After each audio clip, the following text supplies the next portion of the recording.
When my husband told me to sign over my inheritance, I was stunned. It was the last gift my father ever gave me, something meant to protect me, not fund my husband's ego.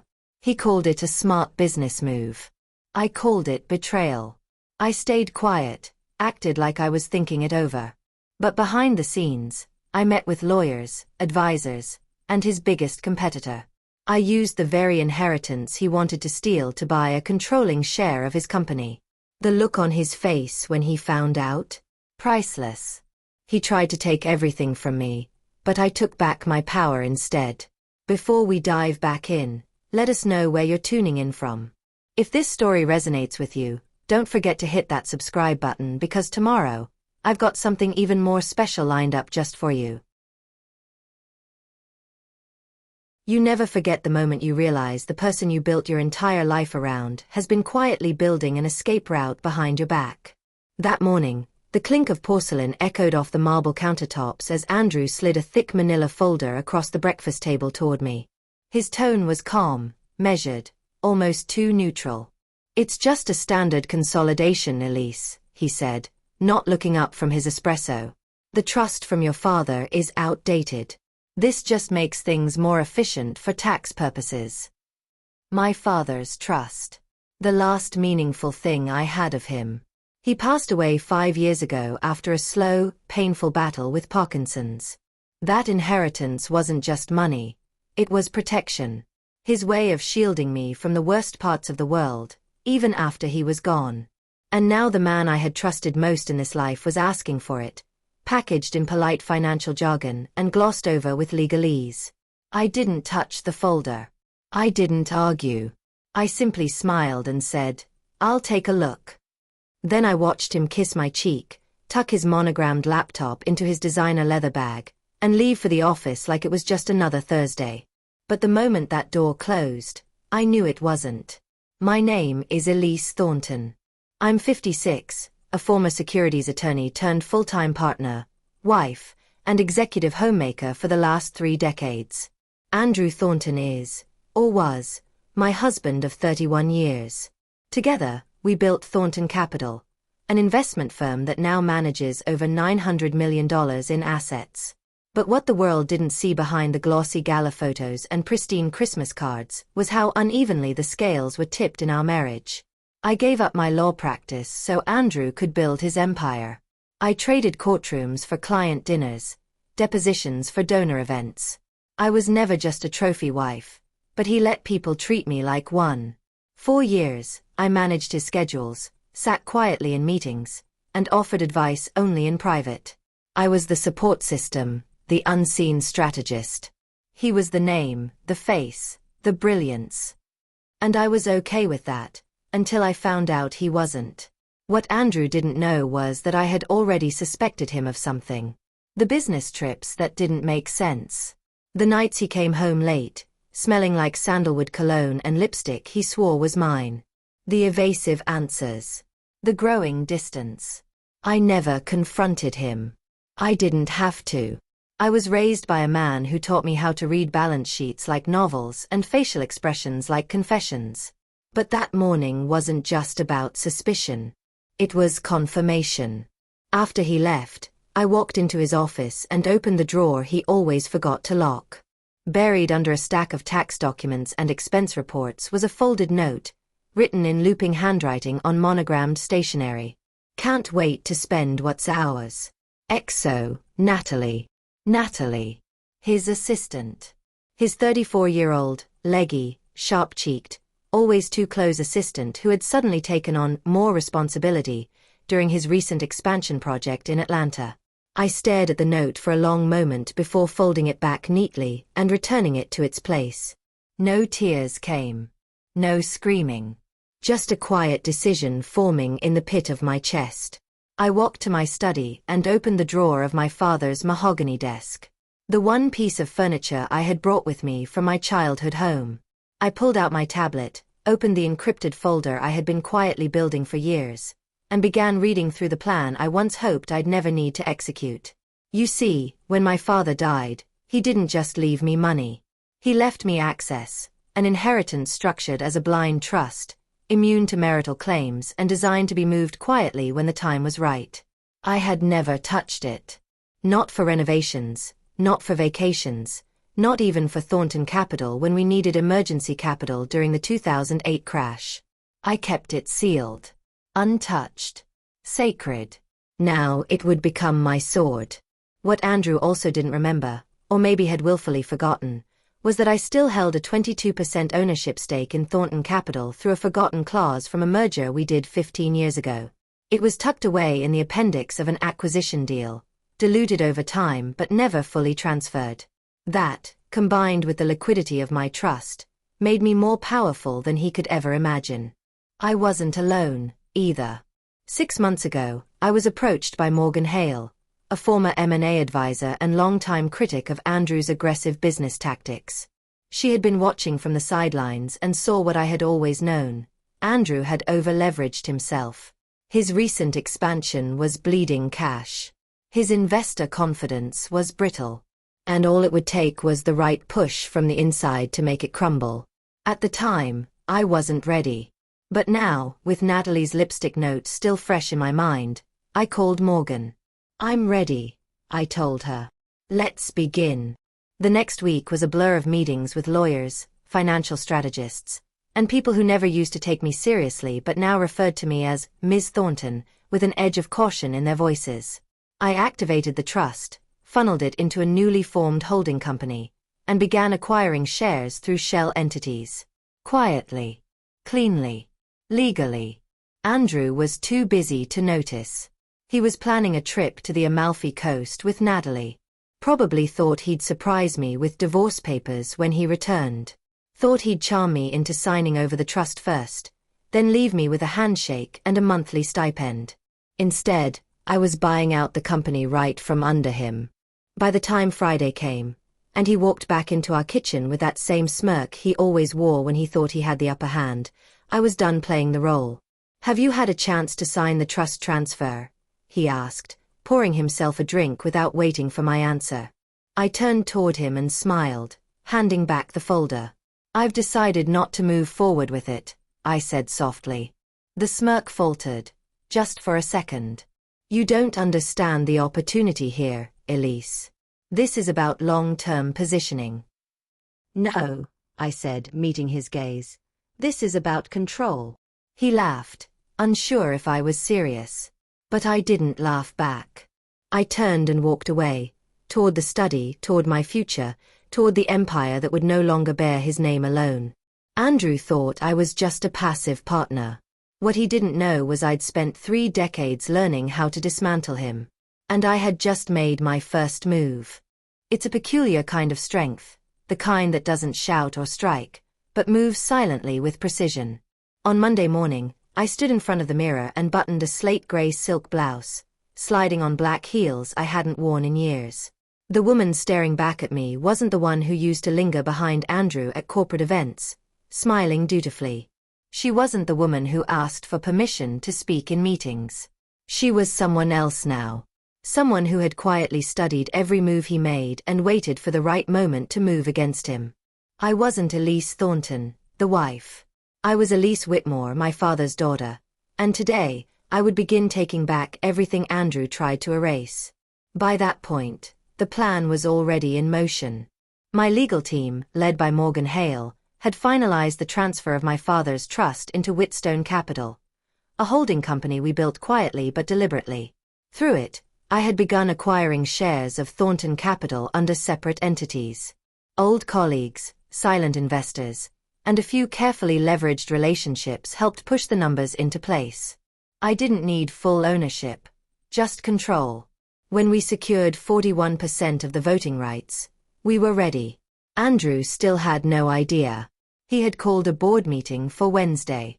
He believed he'd be reassuring the members of the firm's healthy future, while secretly planning to pull more capital to fund a second regional expansion. Another vanity project. Another way to hide how the firm's Atlanta office was bleeding funds. He didn't know I had seen the books. He didn't know I had already spoken to the firm's senior accountant, who had quietly handed over itemized reports of company expenditures, several of which listed suspicious payments that had nothing to do with business and everything to do with Natalie. Wednesday arrived like a reckoning. I entered the office without needing a visitor's badge and walked straight into the boardroom. Some faces looked confused. A few nodded. Morgan sat beside me, her briefcase crisp and organized, her expression unreadable. Then Andrew walked in. His tone was cheerful, confident. He shook hands. He cracked a joke. Then he saw me.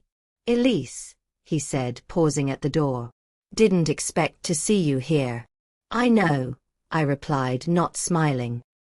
He walked to the head of the table and launched into his presentation, completely unaware that every man and woman in that room had already received my file.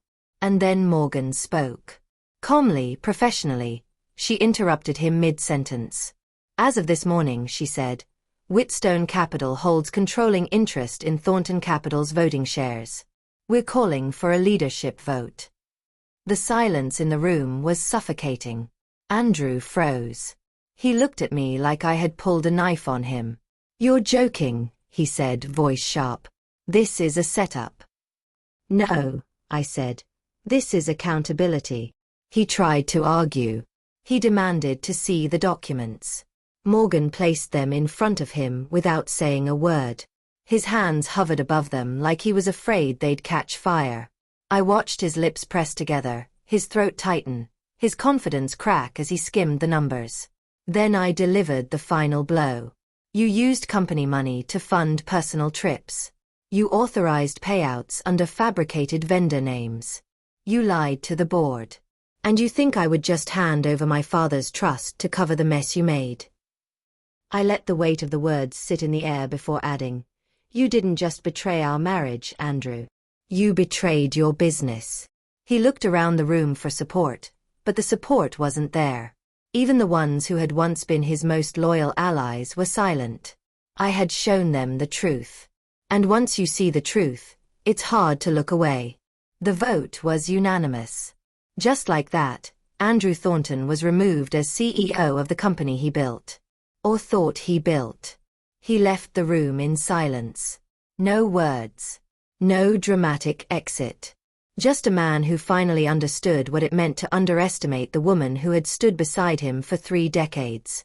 When the doors closed behind him, Morgan leaned in and whispered, "You just took him down without even raising your voice." "I didn't need to," I said. "I let the numbers speak for me." The next morning, the headlines hit every major business outlet. Thornton Capital sees sudden shake-up. CEO ousted amid allegations of misuse. Elise Whitmore appointed interim executive chair. For the first time in years, my name was in bold type, not as a co-chair or a spouse, but as the decision-maker. The architect. The force behind the scenes who had finally stepped forward. The messages started flooding in. Some congratulatory. Some stunned. Some suspicious. Old friends reached out with cautious admiration, as if I had grown a second spine overnight. But I hadn't changed. I had just stopped hiding what I was capable of. Andrew tried to retaliate. His attorney sent a formal challenge, accusing me of coercion and emotional manipulation. My lawyer, Claire Norrington, responded with a calm efficiency I admired. My client is prepared to release photographs, email correspondences, and travel records indicating financial misconduct and infidelity. Should your client wish to pursue this further, we welcome the opportunity to provide a full deposition. We never heard from him again. Days passed. Natalie resigned with a vague LinkedIn announcement about seeking new opportunities. Rumor had it she had been offered a position at a startup in San Francisco. I didn't care where she went. She was never the real threat, just a symptom of something deeper. Andrew's belief that I could be sidelined, manipulated, erased. He had wanted to control my inheritance, silence my name, and leave me standing in the shadow of the empire I helped him build. But instead, I sat in his office, at his desk, reading the company's quarterly performance report and realizing that every step he took toward betrayal had only sharpened my resolve. He thought I would cry, that I'd disappear. Instead, I rose. And I was just getting started. In the days following Andrew's removal, the office changed, subtly at first, but unmistakably. Conversations quieted when I passed through the halls, not out of disrespect, but caution. People watched. Some with admiration. Some with uncertainty. The woman they had seen smiling in the background at charity events and year-end parties was now in the boardroom, setting agendas, making decisions. I understood their hesitation. I had stepped into a role few expected me to claim. But I also knew I wasn't here to prove anything to them. I was here to prove something to myself. I settled into Andrew's former office with quiet precision. I didn't redecorate immediately. There was too much work to do. The first order of business was transparency. I reviewed every department's reports. I requested full audits. I restructured departments he had left to rot under ineffective leadership. For the first time in years, Thornton Capital, or Whitstone, as I would soon rebrand it, was functioning under accountability rather than charm. But progress always comes with resistance. 2 weeks in, I received an anonymous tip, an internal memo sent to an outdated email address that somehow made its way to my assistant. The message was simple: check the Atlanta files. Start with procurement. It didn't take much to uncover what Andrew had buried. The Atlanta office, the one Andrew had poured so much of the firm's resources into, wasn't just bleeding money. It was hemorrhaging it. Bogus contracts, fake vendors, inflated costs. It was a shell game, and someone else was in on it. I had assumed Andrew was the sole architect of the betrayal. I was wrong. Buried inside the approval chain was a familiar name. Damian Carver, Thornton Capital's former chief of operations. A man who had been in our orbit since the company's infancy. He had been in our home. At our wedding anniversary parties. He had written speeches for Andrew and toasted me like a sister. Now, I found his signature on half a dozen expense authorizations tied to a fake consulting firm based out of Nevada. I brought in Claire, my attorney, and Morgan, who was already overseeing financial compliance. Together, we traced the funds. It wasn't just misappropriation, it was embezzlement. More than $2.3 million had been rerouted over 18 months through Carver's shadow accounts. He was siphoning off capital under Andrew's nose, using the Atlanta office as cover. But that wasn't the real blow. The real blow was the discovery of a private email server where Carver had been communicating, not just with Natalie, but with a third party listed only as AB. At first, I thought it was another alias. But then I opened the email thread. AB wasn't a pseudonym. It was Amanda Blake, Andrew's younger sister. The one who had always stayed out of business, who insisted on being just family. She was the one person Andrew had always protected, to the point of shielding her from every mistake, every scrutiny. And she had been part of this from the start. The betrayal hit differently. With Andrew, it was ego. With Natalie, it was cliché. But Amanda was blood. I had stood beside her at her wedding, held her hand at her divorce hearing, paid off her second mortgage when she fell behind. I had loved her like a sister. And all the while, she had been feeding intel to Carver and Natalie. Documents, travel schedules, project updates. They had been planning to quietly oust Andrew and replace him with Carver once the dust settled. My ousting would have followed. What they hadn't anticipated was that I would move first. I sat in my office, staring at Amanda's name in that email thread, and felt something I hadn't allowed myself to feel in weeks. Grief. Not for Andrew. Not for the company. But for the people I had once called family. For the years I had given so freely, so blindly, believing loyalty went both ways. I didn't weep. I didn't rage. I called Claire. By Friday, Amanda was removed from all company advisory positions. Her access to internal systems revoked. Carver's office was sealed. The board was informed of the investigation. I filed formal fraud charges against both of them. That afternoon, Andrew showed up at the office. I hadn't seen him since the vote.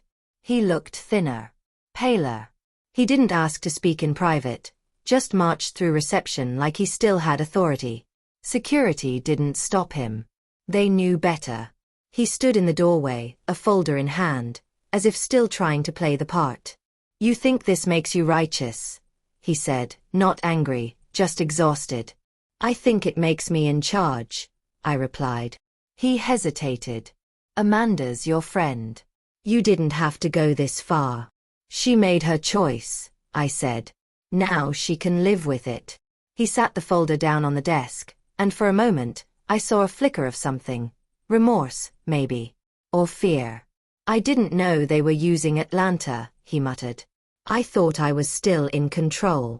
"That's the thing, Andrew," I said, leaning back in his former chair. "You stopped being in control the moment you underestimated me." He didn't argue. He didn't plead. He just nodded and walked away. In the weeks that followed, we announced the formal rebrand. Thornton Capital would become Whitmore Strategic, a nod to the name I had abandoned for marriage, and one I now reclaimed with pride. I held my first press conference. I faced questions about the shakeup, about Andrew, about the internal investigation. I didn't dodge. I didn't deflect. I stood at the podium, calm and clear. "I'm not here to undo the past," I said. "I'm here to own the future." That quote ran on the cover of Business Focus Weekly. My inbox flooded with invitations, speaking engagements, interviews, advisory panels. Women wrote to me from every corner of the country. Some angry. Some inspired. All of them understanding what it means to have your worth hidden behind someone else's spotlight. I hadn't just taken control of a company. I had taken back my voice. And I was nowhere near finished. Success, as I was quickly learning, doesn't silence critics. It attracts them. Within a month of the rebrand, Whitmore Strategic had stabilized financially. Investor confidence was rising again, and I had begun personally overseeing a new ethics and compliance task force. But as the headlines turned from scandal to strategy, a new wave of pressure rolled in. The kind that whispers in the corners of boardrooms and lounges, wrapped in politeness but rooted in resentment. I started to hear things. Elise Whitmore? She's not a CEO, she's a figurehead riding the shockwave of a juicy scandal. She's overcorrecting. Firing everyone close to her husband? Sounds like a vendetta, not leadership. She's emotional. Dramatic. How long until she cracks? It came in passive-aggressive emails. In offhand comments from male colleagues who couldn't say it to my face but made sure their doubts traveled through convenient channels. It came from journalists who praised my poise in one sentence and questioned my readiness in the next. I wasn't surprised. This is how power is tested, especially when it's reclaimed by a woman who wasn't supposed to survive the fallout. But I didn't have time to nurse wounds or respond to whispers. I was still cleaning up Andrew's mess, and just when I thought I had found every corner of rot in the company, another emerged. It started with an internal tip, again anonymous, again vague. A flagged expense report tied to an inactive account. I forwarded it to Morgan, who traced the transaction to an off-the-books consulting retainer registered under Whitmore Holdings, my name. But I hadn't authorized it. Someone was still using my name to funnel funds. The trail led us to a former senior analyst named Kara Elston, who had left the company a year earlier under quiet circumstances, what HR had called mutual separation. But in her exit, she had retained access to a system no one had bothered to revoke. Using an alias, she had been billing the company quarterly under fake performance audits tied to projects Andrew had buried. The deeper we dug, the worse it became. Kara wasn't working alone. She had been part of a quiet network of mid-level employees who had siphoned off smaller, less noticeable amounts under the radar, knowing that Andrew's leadership style depended on delegation and disinterest in details. Now, even though he was gone, some of them were still active, masking transactions under my name, possibly trying to undermine me from within. This wasn't just a cleanup job anymore. This was war. I issued a full-scale audit, hired an outside firm, and instituted a zero-tolerance whistleblower policy with anonymous protections. Within a week, I had 6 resignations and 3 confirmed fraud cases. But the real shock came when I learned that one of the orchestrators of the scheme wasn't just a former employee. It was someone currently on my executive team. Marla Jennings, VP of Strategy. She had once taken me out to lunch, just to connect. She'd walked me through presentations with a smile, nodded encouragingly when I introduced new policies, even gifted me a monogrammed pen after my first official board meeting. I had trusted her. Now I was reading transcripts of Slack messages where she mocked me, called me Queen Widow, accused me of running the firm off emotion. I didn't confront her. I didn't yell. I walked into her office the next morning and handed her a folder with her signed severance agreement and documentation of the fraud. She flipped through the pages in silence, her face shifting from confidence to disbelief. "Elise, this is ridiculous," she said. "We've all made mistakes. Why not talk this out?" "Because you made yours under my name," I replied. "You didn't just steal money. You tried to steal credibility." She left the building that afternoon. Still, the damage to my trust was done. For days, I found myself watching people too closely, questioning motives I never used to doubt. It was lonely at the top, yes, but it was even lonelier when your ascent was paved with betrayal. I had thought that taking control would mean peace. I thought power would mean security. But what I was learning was that once you rise from the ashes, everyone watches to see if you'll burn again. To keep going, I needed to shift focus. I didn't want to rule from the shadows anymore. I wanted to speak, not just to my employees or the press, but to the world that had tried to tell women like me that silence was safer. I accepted an invitation to keynote the National Women in Finance Summit. I wrote and rehearsed my speech for weeks. But when the day came and I stood at the podium, I barely looked at my notes. I used to think loyalty was something you earned through patience. That if you stood by someone long enough, believed hard enough, you'd be rewarded. But sometimes, loyalty is just another word for being overlooked. And when that happens, when you find yourself hidden behind someone else's ambition, you have two choices: stay invisible, or step into the light. I chose the light. And yes, it was blinding. But it showed me everything I needed to see. The room erupted. Not with applause, but with a kind of energy I could feel in my bones. People standing, nodding, eyes bright. It wasn't about revenge anymore. It was about resonance. After the summit, emails poured in. Women shared their stories. Some had lost inheritances, others had been pushed out of companies they helped build. I read every message. I responded to as many as I could. And in doing so, I felt something shift again, not just inside the company, but inside me. I wasn't just reclaiming what had been taken. I was building something that would last. But just as I was settling into that clarity, something unexpected happened. I received a letter. Not an email. Not a legal notice. A handwritten envelope, delivered by courier. Inside was a single page, written in Andrew's handwriting. "You won. I see that now. But there's something you don't know. Something about your father's trust. Call me." No threats. No accusations. Just a riddle. I stared at the letter for a long time, unsure what game he was playing. But something about it unsettled me. I picked up the phone. Not to call Andrew. To call my father's old attorney, the one who'd helped structure the trust all those years ago. It was time to find out what my father had left me, and what secrets still lived in his silence.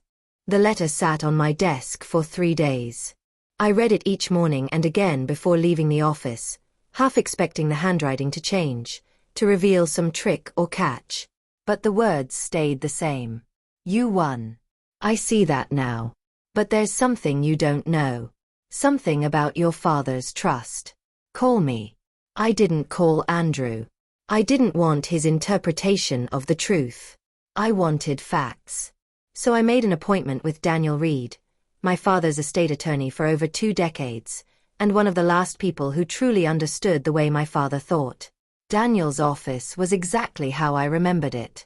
Dark oak paneling. The same brass lamps. The smell of leather and old paper. He looked older, thinner, but just as sharp. He didn't ask how I was. He simply gestured for me to sit, opened a locked cabinet, and slid a file onto the table. "I've been expecting you," he said, voice low but steady.